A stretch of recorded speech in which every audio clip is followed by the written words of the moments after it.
सांगली जिल्ह्यातील चांदोली धरण क्षेत्रात मुसळधार पाऊस झालाय। शिराळा तालुक्यातील फरशी पूल हा तुटलाय। शिराळा तालुक्यातील फरशी पुलावरची वाहतूक त्यामुळे पूर्णतः बंद झालेली आहे। शिराळा तालुक्यातल्या फरशी पुलावरची वाहतूक बंद झाली आहे। आणखी माहिती याबद्दल घेऊ आपले प्रतिनिधी शंकर देवकोळे आता आपल्या सोबत आहे। शंकर,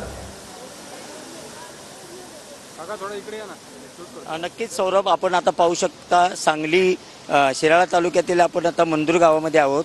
या ठिकाणी मंदूर गाव आणि याच्या पलीकडे आपण पाहू शकता दलित वस्ती, 450 लोक राहणारी ही दलित वस्ती या ठिकाणी आहे। आणि गावाला आणि दलित वस्तीला जोडणारा हा जो फरशी पूल आहे हा सतत पडणाऱ्या पावसामुळे रात्री वाहून गेलेला आहे। त्यामुळे या गावाशी त्या दलित वस्तीतील 450 लोकांचा संपर्क या ठिकाणी तुटलेला आहे। रात्रीपासून इकडची माणसं तिकडे जात नाहीत, तिकडची माणसं या इकडे येत नाहीत, अशा पद्धतीनं संपूर्ण संपर्क तुटलेला आहे।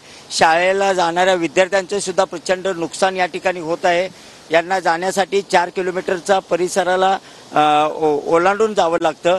आणि एकंदरीत पाहिलं तर हा शिराळा तालुका हिंस्र प्राणी या ठिकाणी आहेत, त्यामुळे विद्यार्थ्यांच्या जीवावर बेतण्याची शक्यता आहे। अनेक वेळा बिबट्याने विद्यार्थ्यांच्यावर हल्ला केलेला आहे या ठिकाणी आणि प्रशासनाकडून जी दखल घ्यायला पाहिजे ती दखल घेतली जात नाही आहे। त्यामुळं या गावातील लोकांचे संपर्क तुटल्यामुळे इथले संपूर्ण दलित वस्तीतील लोक असतील किंवा मंदूर गावातील लोक असतील हे हवालदिल झालेले आहेत। आपल्याबरोबर या गावातील आणि इथल्या परिसरातील जिल्हा परिषद सदस्य हनुमंतराव पाटील आहेत। त्यांच्या मतदारसंघात हा गाव येतं।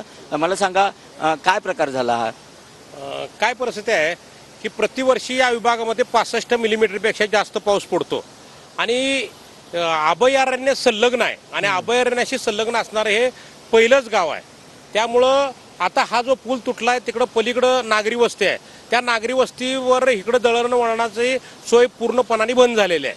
कारण इथल्या महिला असतील, जनावरं असतील किंवा चाऱ्यासाठी ये जा होणारे असेल किंवा इथली विद्यार्थी असतील शाळेसाठी, प्राथमिक शाळेसाठी, प्राथमिक आरोग्य केंद्रासाठी येणारी माणसं असतील, बालवाडीची विद्यार्थी असतील, ती येऊ शकत नाहीत।